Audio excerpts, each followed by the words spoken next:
नमस्कार। ओम शांति।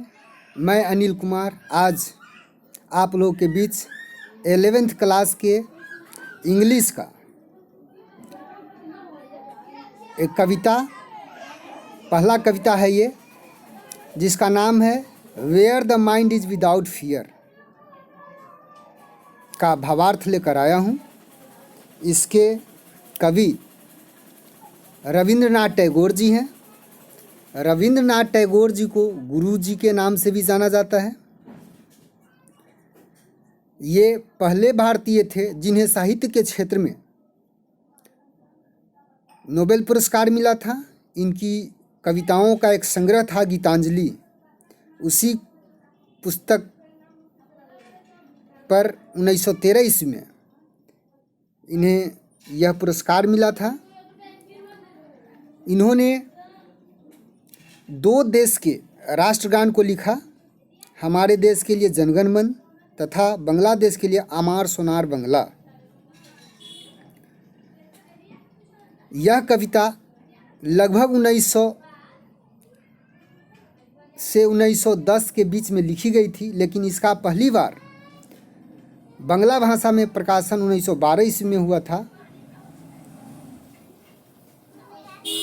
और इसे अंग्रेजी में उसी वर्ष रविन्द्रनाथ जी के द्वारा अनुवादित किया गया था।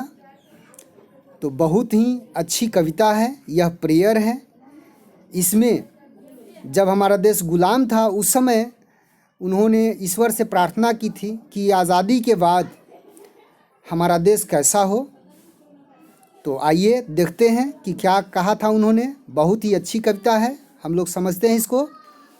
Where the mind is without fear, जहाँ मन भय मुक्त हो या जहाँ लोगों के मन में कोई भय ना हो।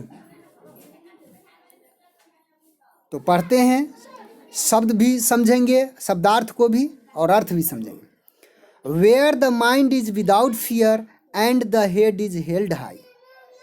यहाँ पर रविन्द्रनाथ ठाकुर जी कहते हैं कि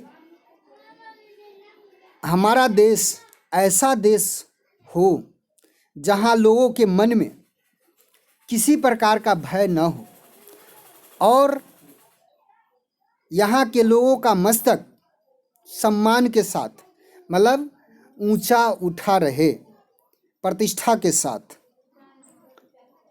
माइंड मीन्स मन, विदाउट मीन्स बिना, फियर मीन्स डर, हेल्ड मीन्स होल्ड मीन्स पकड़ना, हेल्ड मीन्स रखा, हाई मीन्स ऊंचा रखे, डिग्निटी के साथ, प्रतिष्ठा के साथ। वेयर नॉलेज इज फ्री, जहाँ ज्ञान मुफ्त हो, फ्री हो, निःशुल्क हो। केवल अमीर लोग ही शिक्षा प्राप्त नहीं करें। ऐसा भारत हो जहाँ अमीर गरीब सब लोग ज्ञान प्राप्त करें। Where the world has not been broken up into fragments. Broken up means टूटा हुआ, फ्रैगमेंट्स मीन्स टुकड़ों में। जहाँ यह संसार टुकड़ों में टूटा हुआ न हो। इस पंक्ति में उन्होंने न केवल भारत के लिए प्रार्थना किया है, बल्कि उनकी कल्पना में समस्त संसार एक ही देश हो, है ना, वो टुकड़ों में टूटे नहीं हो। कैसे टुकड़ों में? बाई नैरो डोमेस्टिक वॉल्स, संकीर्ण घरेलू दीवालों से, जिसमें जाति, धर्म, लिंग, संप्रदाय आदि का विवाद नहीं हो। ऐसे छोटे छोटे संकीर्ण घरेलू दीवालों में हमारा देश टुकड़ों में टूटा न हो।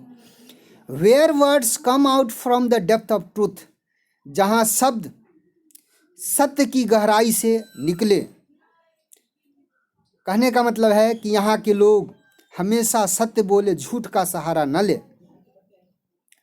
Where tireless striving stretches its arms towards perfection, जहाँ टायरलेस मीन्स होता है अथक, बिना रुके हुए अबाध गति से। स्ट्राइविंग्स मीन्स परिश्रम, प्रयास, कोशिश। स्ट्रेचेज मीन्स फैलना, फैलता है। आर्म्स मीन्स बाह, टुवार्ड्स मीन्स की ओर, परफेक्शन मीन्स पूर्णता, संपूर्णता। जहाँ लोगों के द्वारा अथक परिश्रम अपनी बाजू को, अपनी बाहों को संपूर्णता की ओर फैलाता हो। Where the clear stream of reason has not lost its way, जहाँ तर्क की स्पष्ट धाराएं अपना रास्ता नहीं खो दे। Into the dreary deserts and of dead habit,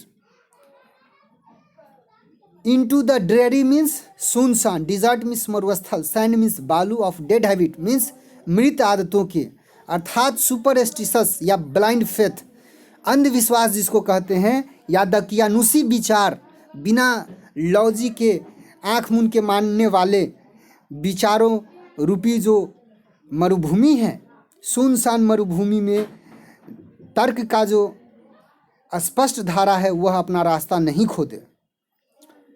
कहने का मतलब सभी लोग विवेकशील बने, तर्क के साथ, लॉजिक के साथ हर काम को करें, आँख मूंद के ब्लाइंड फेथ करके विश्वास नहीं करें। Where the mind is led forward by the into ever widening thought and action, जहाँ लोगों का मन आगे की ओर तुम्हारे द्वारा बढ़ाया जाए।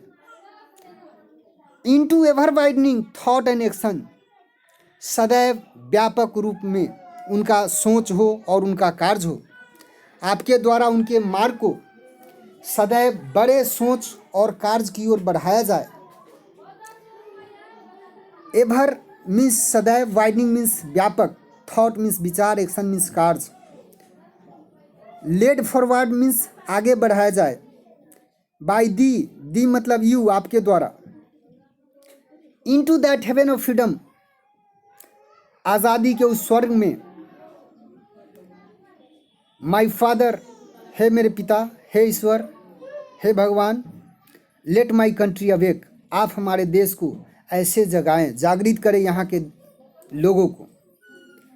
और इस प्रकार से इस कविता का भाव पूरा होता है।